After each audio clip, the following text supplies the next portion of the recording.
a question I get a lot. If you're a small startup MSP or IT services firm, should your marketing be different when you're in a startup or under $1 million in revenue versus when you're 5 million or 10 million or 40 million like some of our clients are? And in this video, I'm going to be talking about just that. Should your marketing be different, or is it different for an MSP that's doing $10 million? Should their marketing plan look different than if you're a $1 million MSP or smaller startup? And I think the answer is going to surprise you.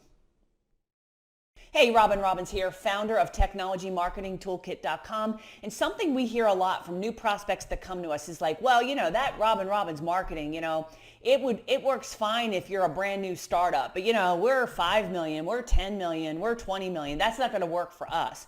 And we hear it the other way too, because we get brand new startups or we get small MSPs that are still under $1 million in revenue, and they go, well, that marketing stuff looks great, but it's clearly for an MSP that's doing 5 million, 10 million. So we get it going on both directions.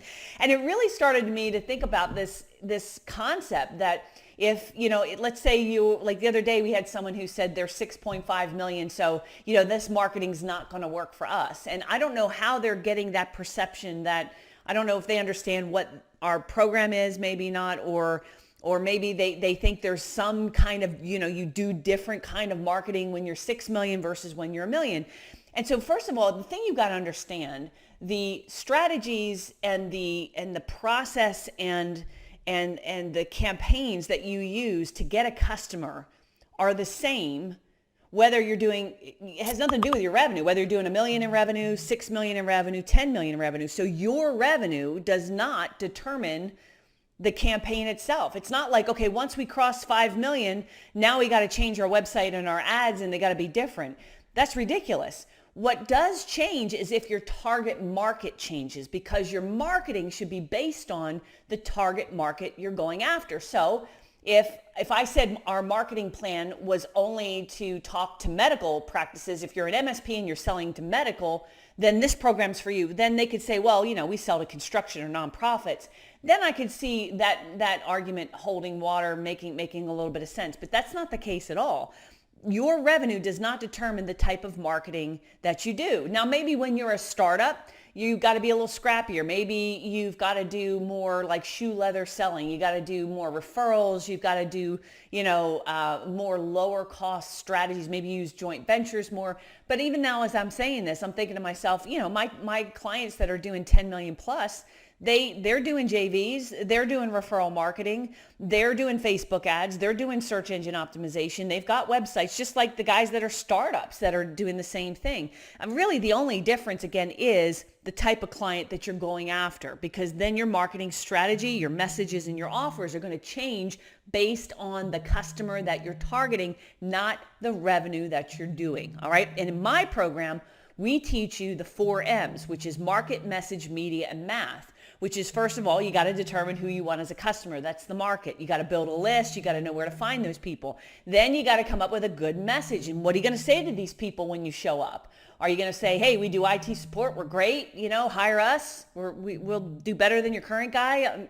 You got to come up with a message that's compelling and an offer, some way that they can engage with you other than just call us and we'll give you a quote, because that's not a very compelling offer. And you're really going to narrow down the responses you get, because not everybody's a buy now buyer on fire ready to hire you. So you got to understand lead generation. You got to understand how to put together offers. You got to understand how to put together a sales pipeline to get those future customers who are in the process of thinking about hiring you to start engaging with you, so that you can influence their buying decisions, so that you can build rapport, you can build trust, you can establish yourself as an authority. See, like all of that, I don't care if you're a startup or you're $100 million company. That's all those mechanics of picking a target market, creating a compelling marketing message and offers. The media, then you pick the media based on the customer. If you're doing Facebook or SEO or Google pay-per-click, and we teach it all. There's not a media that we don't cover. I take that back. We don't cover TV and radio, so we don't have ads for that. But everything else, but even then in radio, you still got to have an offer. You guys still got to have a message. You got to have a target market. So you got to have market, message, media. You pick the media based on the customer, and then the math is figuring out, response percentages and allowable cost per lead and allowable cost per customer. And again, I don't care if you're a $10 million or a $1 million a year company.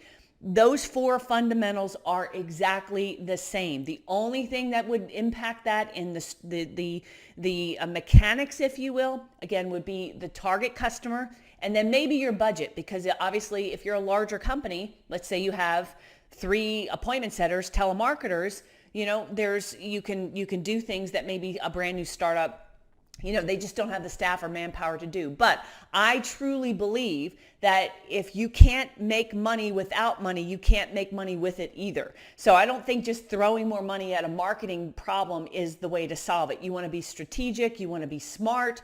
You want to understand how to put together offers. You want to understand lead generation. And that's exactly what we teach in our program. So again, I just want to make sure, it might surprise you, but I don't know why this is a belief a lot of people have that, because they're a certain size revenue, all of a sudden their marketing changes. And that's really not the case at all if you really think it through. So hope this was helpful. If you liked it, give me a thumbs up. If you hate me, give me a thumbs down. Haters, doesn't matter. And subscribe, because if you hate it, maybe if you just want to be aggravated, you can subscribe to my channel and I'll aggravate you more. So, we all serve a purpose. Anyway, appreciate you.